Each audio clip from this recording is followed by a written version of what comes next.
Hey guys, it is Zach here today. I hope you guys are all having a good day. So today what we're going to be doing is we are going to be talking about the stock market and whether you should buy. So I think we all know when we've been at school, we all know that one guy who was just like, should you buy Qantas right now? Should you buy Qantas? Buy Bitcoin, buy Bitcoin, buy Bitcoin. So you all know that one person who was like that. And right now I want to figure out whether or not they're right, whether or not now is the right time, and I think everyone should be asking this question. So today I'm mainly going to be focusing on the American and the Australian stock exchange, just because mainly I believe these are the two demographics that watch this type of videos. Meanwhile, I can't, and as well they have the most amount of information available to them, because I can't really find a hell of a lot of information regarding the London Stock Exchange. So what we're going to go through today is we are going to go through what I believe is the best way for you to be able to actually look at your money and how to invest. And then what we're going to do is we're going to look at the state of the two markets. And then from the state of the two markets, we're going to look at whether or not it's the right time to invest. So my philosophy when it comes to investing is quite simple, and is actually the same as Warren Buffett's. And that is, I believe that there is never a perfect time in order for you to enter the market. You will never enter the market at a perfect high or a perfect low. And there's no way to ever actually predict whether the market's going to crash or going to go skyrocket. So it's always best just to get in the money whenever you can. And due to this, you never actually know what's going to happen in the short term. However, after a long period of time, you know that the markets are generally going to be able to give you around 7% on average. And that's on average, so that's saying you're not doing any worse and not doing any better than average. This is the way that Warren Buffett actually invests his money, and I believe it's a really good way for everyone to invest their money. So what he does is because he can't actually time the market, there's no way to perfectly predict what the market is at. The way that you can actually go into the market is by dollar cost averaging. So what dollar cost averaging is when you invest your money into the market over a long period of time and you don't worry about where the market is at. So this means, say for example, I had $1,000 and I wanted to invest this over, over 2 weeks. Over those 2 weeks, I would invest $500 at the end of the first week, end of the second week. And for me, it would just be over that time, it would price in the 2 times. So what dollar cost averaging does is, because you don't actually care about what the price is at, you're going to get the highs and you're going to get the lows of the market. So this means you get an average of the two of them and you get a better long-term overall run. And because there's no way to actually time the market, this is actually a really good way of investing, because there's no reason for anyone to actually ever sit out on getting into the market.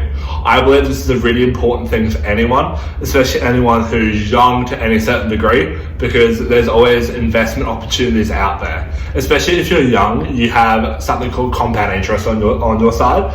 For example, if you were 20 years old and putting money in now to stocks, that is perfect because you have the compound interest on your side. Whereas if you're 30, compound interest doesn't have as long as time to compound and act upon your money. So pretty much there are 3 takeaways from this part of the video.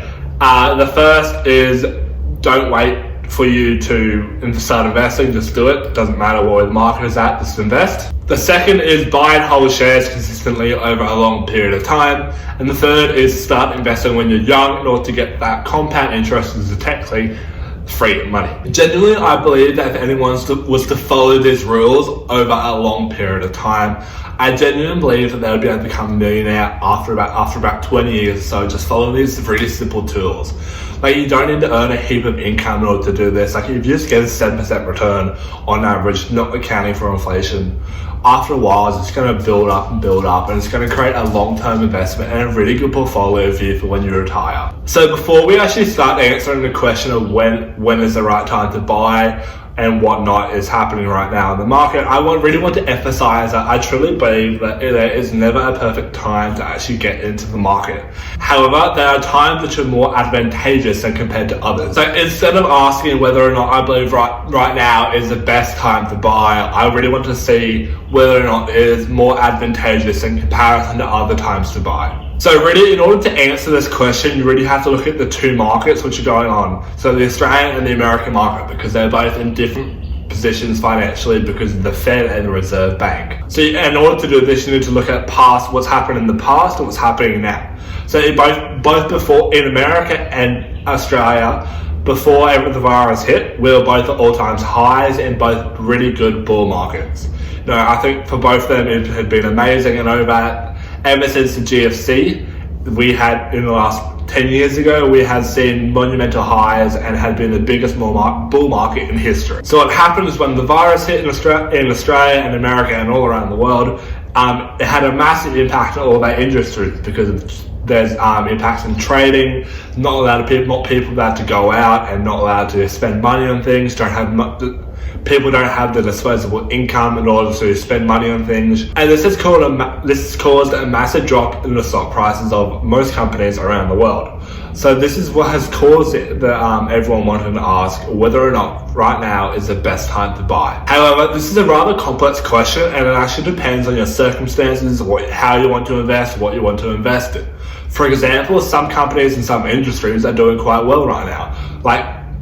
Something like Zip and Afterpay in Australia are doing really well because of the actual way that their companies are based, because you can do them online, and it's just an easy way for you to be able to spend your money. Pretty much any sector that has allowed you to keep on using them while they are at home not doing anything and increase their usage of them has a result of the increase of share price in that sector. Because of how specific you actually need to answer this question, I'm going to try and do it really genuinely towards both of the parties, and then however you want to invest in whatever companies you want to invest, it's up to you. But if you want to go and have a look at my recent videos I have put up my top 3 picks for the ASX 200, and I believe those are really good stock picks. You can go and have a look and put them on your watch list. One of them has already gone up 50% since I have put it up there. It's been really good. So now it's time to get into the 2 markets and see where we're actually at. So first we're going to get to the American market, which is actually considerably different to what's happened in the Australian market. So what's happened in March, they have gone down like Australia, but however since then they have actually increased back to where they were before, making them into a bull market once again. So they have gone back into a bull market as a result of the Fed just pumping money into the economy, resulting in a lot of people getting their jobs back and a lot of people having the disposable income in order to be able to spend money. However, when you look at the stimulus package that was actually given to Americans a few months ago, stats actually show that most people actually use that stimulus money towards investments, which has been the best thing for anyone in the country because this has propped up their stock prices in order to increase them has allowed them to keep on increasing. So when we have a look at the graph, we can see that has actually looked at it, started at the top, went back down in March, went back up to where it was beforehand, roughly. So what we're considering is that we are looking at a very volatile market in America, which actually isn't very stable at all. So it would be reminiscent of me to actually not consider whether or not a second wave is going to come from this. And I think it's probably a smart idea to consider this before you start investing, that there is a decently large possibility that a second wave might amount from this, and then a second wave could actually possibly mean that there is another dump in share prices all around the world. More people aren't getting their dividends.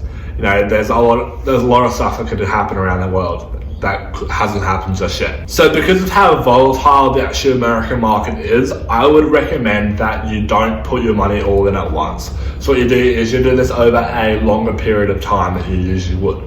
So say for example you have $10,000 and you want to invest that into the American stock market. I would do this over a 3-month period and then do a tiny bit at the end of each week. And then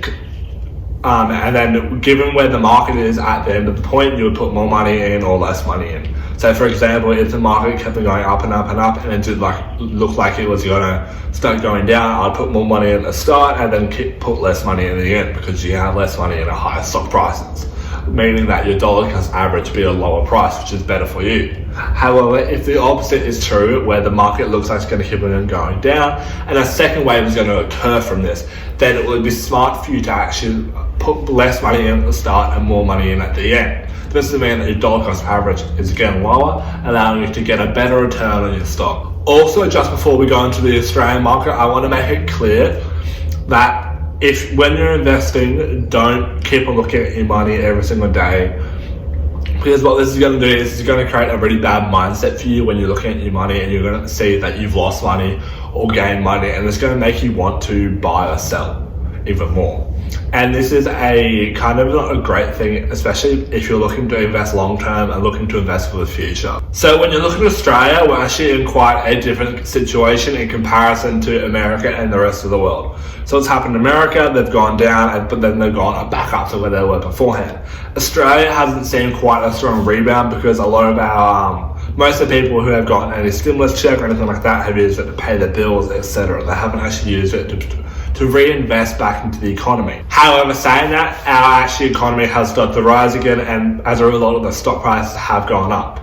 So on average, the stock prices have gone down by at least 50% at the start of March, and have gone up by 25% since. So if I was an investor in Australia right now, I would be very excited by looking at those statistics and thinking, wow, we're pretty much getting a 25% haircut on what our stocks normally would be. So it would be a very smart choice for you to start investing now. So seeing as how in comparison the market is a lot better than what it normally would be, in fact, and you're getting a price which is lower than you normally would be, I would have the same structure of you playing with your money and giving it out to the stock market as I would in America. However, I do it on a shorter time frame.